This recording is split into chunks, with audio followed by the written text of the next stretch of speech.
I'm Daniel. My parents passed away in a car accident during the winter of my 3rd year of junior high.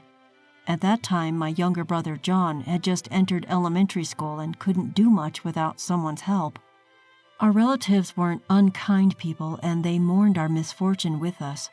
However, all their households had circumstances that made it impossible for them to take in both a 15-year-old and 7-year-old child. Essentially, we had no one to rely on. So, although I had plans to go to high school, I decided to give that up. Instead, I began working as a construction worker at a local construction company from the spring. While my classmates were attending high school and enjoying their youth, I had to work from morning till evening, sweating it out. It was tough, and people around me who didn't know my situation suspected poor academic ability or bad conduct, which sometimes made me feel miserable. But watching over and raising my little brother was much more important. I didn't want him to feel lonely, and I wanted him to live as normally as possible.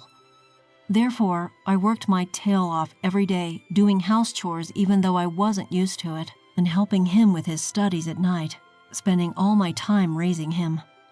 Perhaps thanks to that, he grew up to be a studious and hard-working young man, progressing smoothly from middle school to high school, then to university, and eventually getting a job. Intelligent and hard-working, he is the pride of my life. When John went to college, a relative who helped him financially said, "It's because of you, Daniel, your hard work, that John grew up so straight." I was prouder than ever. One day, my adorable younger brother brought his girlfriend home. She was the daughter of a large company. She certainly had good manners and seemed smart. I wouldn't use the term a mismatch in social status nowadays, but considering our family circumstances, the relationship between him and her felt exactly like that. Though he was clearly smitten, I found myself quite intimidated by her refined aura. Moreover, we never had much female company in our house, so I had zero experience entertaining women, which made me very nervous. Despite the nerves on my part, it seemed to have been worth it. His girlfriend showed appreciation for our hospitality, and she treated me kindly, acknowledging me as her boyfriend's brother. I envied him for having such a wonderful person as his future wife. I wanted them to be absolutely happy, so I wanted to cherish my sister-in-law as much as him, at least at first. Since then, John's girlfriend has come to my house several times. Although she seemed uncomfortable in our small house, she behaved cheerfully most of the time. I was happy to think that she was getting used to our house. As if to validate that feeling, when it was decided that he and she were to get married, I felt even more relieved and delighted. However, it was a Sunday, just about a week before the wedding ceremony. Though I had the day off and was taking it easy at home, I received a call on my cell phone from John's girlfriend. Even though it was only over the phone, her voice sounded very different from when she was with him, and she sounded upset. "Brother-in-law, about John's and my wedding next week. Could you not attend?" "What do you mean?"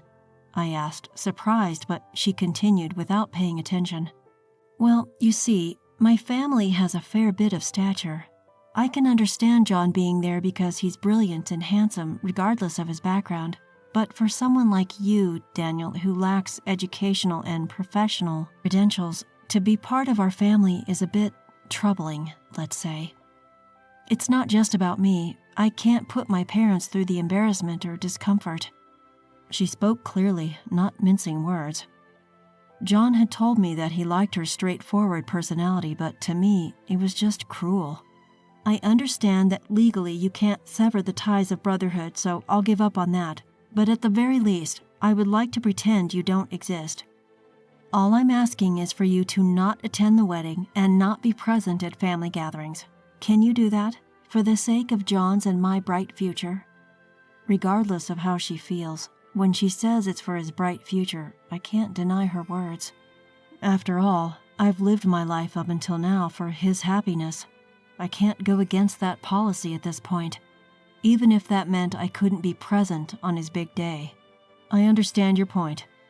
I too have lived long enough, and it's not like I haven't been told about my lack of education and career credentials. If my absence will be beneficial for John and you, I will not attend the ceremony. Is that okay?" "Yes, I really appreciate it." As soon as I confirmed my absence, her mood seemed to brighten, and she said goodbye in the cheerful voice I was familiar with, and hung up the phone. After the call, I felt a wave of exhaustion and ended up slumping on the floor. Even though I said all that, it doesn't mean that I'm not upset. Rather, the fact that someone who is going to be family, his wife, thinks of me in such a way is sad. What's most painful is not being able to attend his wedding. I wanted to take our parents' portraits there and celebrate with the four of us as a family. But I can't deny it. The truth is, my academic abilities are not strong, and my employment history is not something to be proud of. It was my own decision to give up on pursuing a higher education, so the one to blame is actually me. I'm the one dampening his new beginning. I'm the one casting a shadow over his important milestone. As I fell into deep self-loathing, I spent the day feeling depressed. After being in a daze all day, unable to focus on anything, he returned home after finishing work. While having dinner, he shared various things with me about the wedding reception, honeymoon, and their future life. However, due to what he had said earlier, I found it difficult to come up with a witty response or engage in a meaningful conversation. "Daniel, what's wrong? Are you feeling ill?" John looked at me worriedly, but I didn't know how to respond. I'm not particularly bright and I'm bad at lying. So in times like these, I usually speak up, but I don't want to say anything bad about the woman who is about to become his wife. However, if he were to say the same thing as her, then I could accept it. I could bear to graciously decline attending the wedding. Afterwards, realizing the importance of my relationship with him, I mustered the courage to be honest and share all my feelings and thoughts, even though I knew it might make him dislike me. "Your girlfriend told me, someone who can't exactly boast a life to be proud of, not to attend your wedding," she said. "If you feel the same way, just tell me outright. The most painful thing for me is to be a burden to you. If you don't want me to attend, I'll gladly comply." And then, with a voice seething with anger from the core of his being, he said this to me. "You really think I would say something like that? There's no way I could think something so cruel about the only family I have." Roaring those words, John calmed down a bit. Then, with a look as if he just thought of something, he said to me, "Daniel, how about not coming to the wedding just as she said? Please, I'd like you to wait for me at home. Is that okay?" "Wait, what do you mean?" The words were quite shocking, but I understood from John's subsequent words that there was some thought behind it. "There's no need to show up to a celebration involving someone who says terrible things, Daniel." On the wedding day, although I was told not to come, I was still worried. To my brother, I'm the only person he can call family. I couldn't help but worry if there were any issues or disputes during the family gathering. So I got dressed in my brother's suit and secretly went to the venue, but it was strangely quiet at my younger brother's place. I approached one of the staff members who seemed troubled, wondering what was happening, and asked, "Sorry for being late, but how far has the ceremony progressed?" The staff member replied, "We can't start the ceremony because none of your groom's family has arrived yet." "What?" I was led to John's dressing room and asked him, "John, our uncles haven't arrived?" "Daniel, that's right. I told them not to come." "Why did you suddenly say not to come?" "If I told our uncles and aunts what you've been told, they'd say, well, we're the shameful relatives who couldn't help when you needed. So we won't attend the ceremony. That's why nobody's coming today.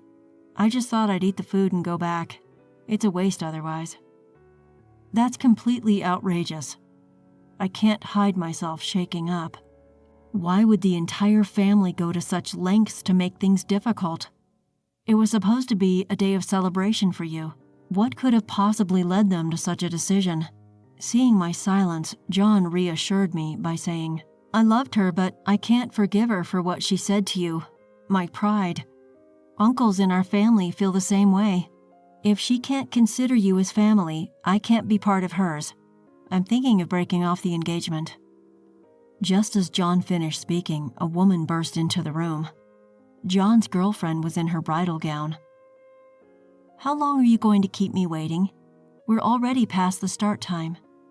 To the agitated her, John replied calmly, "At the very least, none of my family will be coming.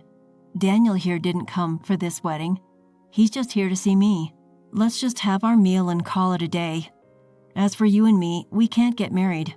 I'd like to say this engagement never happened." "That's impossible. You can't just cancel the wedding at the last minute like this."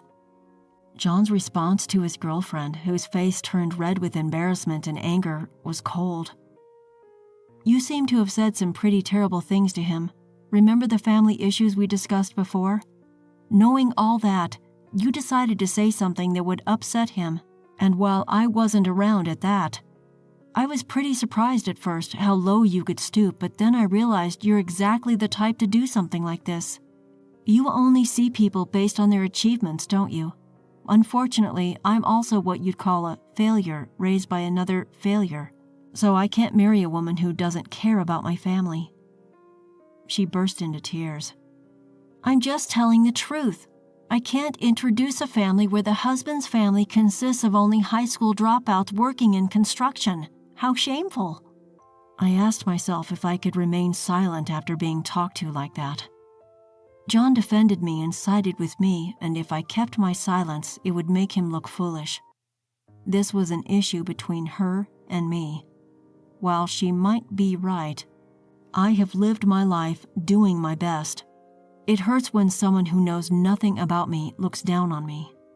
Yes, I might not be the brightest, and I have no prestigious credentials, but even without such things, I have lived my life strongly to protect my precious family.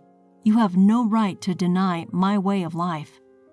With her hysterical crying and my loud voice, her family and the venue staff began to gather. Inadvertently, everyone heard her offensive words. Her parents, figuring out what was happening through her words, began to bow their heads to my brother and me. "And here I thought you finally found a man to marry, and you start saying such things. I thought I could finally relax, thinking you were going to move out." Her father, his head in his hands, scolded her. "We deeply apologize. It's partly our fault for spoiling her too much. We sincerely apologize and hope you can forgive her." Her mother, despite wearing a beautiful dress, was making a shamefaced, apologetic expression and bowing to my brother and me. Even her friends who were attending the wedding seemed to have had enough of her offensive remarks about the groom's family. No one came to her defense or interfered. The attendees just stared at her in disbelief. Even she, usually so glib, was left speechless. Perhaps she finally realized the reactions her words were causing, or maybe she finally understood the disastrous situation she had created. "I was 7 when our parents died," John began. "My older brother, who started working as soon as he finished middle school, has been sacrificing so much for me. His life isn't something that just anyone can emulate, and even if I was in the same position, I don't think I could have done it. Even if one has a good education, it doesn't guarantee they can live that way. I knew this even when I was 7, but you couldn't understand that. You're less mature than a 7-year-old. I can't marry a child, and I don't want to. So I'm breaking off our engagement. I don't want to see you anymore." After saying this, John apologized to her parents for the abrupt cancellation and then to the staff. Though he had apologized very respectfully and humbly, it was also a clear statement that he had no intention of changing his stance. She, who ruined one of life's biggest turning points, her wedding, through her own actions, stared blankly at the aftermath. "You have a family who scolds and protects you in times like these, right? My younger brother, too, when he heard about our phone call, was angrier than me. While educational background and work history are certainly important, for me, he is far more important than any of those things. So, knowing he outright refused to marry someone like you, I'm a little relieved now." She cried again. It was probably the only thing she could do.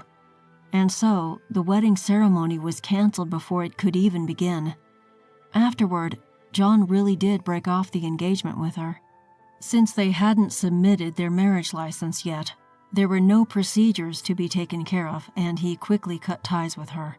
Later, some attendee disseminated photos of the scene online, and it seems that she and her family lost their standing at work because of this. She probably won't be able to date or marry for a while. It's probably a good medicine for her who was so arrogant. John says that she took care of the entire cost of the wedding cancellation. Of course, it's only right since she was the one who caused this mess and we, the victims, don't need to worry about it. I'm grateful to him. I don't know anyone else who would get so angry for me.